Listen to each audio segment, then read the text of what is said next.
ఇవాటికి కూటమి ప్రభుత్వం అధికారంలోకి వచ్చి సంవత్సరం అయింది.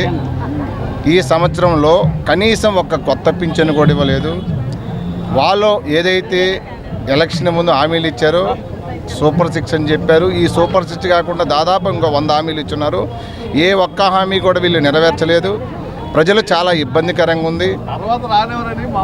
దీనివల్ల ప్రజలు చాలా ఇబ్బంది పడుతుంది.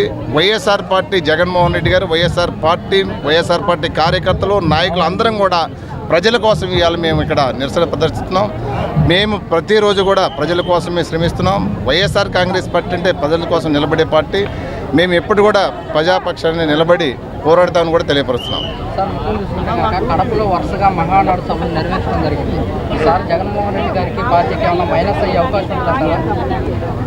కడప జగన్ గారి అడ్డా, వీళ్ళు ఏం చేయలేరు. 100 జన్మలు ఎత్తుకున్నా సరే కడప జగన్ అడ్డా.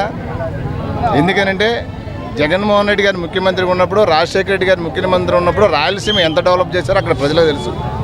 చంద్రబాబు నాయుడు ముఖ్యమంత్రిగా ఉన్నప్పుడు అక్కడ ఎంత అనగదొక్కారో కూడా తెలుసు. కావాలని ఇవాళ అక్కడికి వెళ్ళి మహానాడు పెట్టినంతవరకు ఏం కాదు.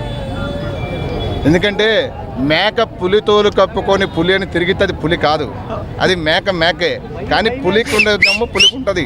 మేక పులి తోలు కప్పుకున్న తర్వాత మేకను పులిని నమ్ముకున్న వాళ్ళందరూ కూడా ఇలా బలైపోయారు. ఈసారి కడప కూడా మనదే టీడీపీ జెండా ఎగరవేస్తాము.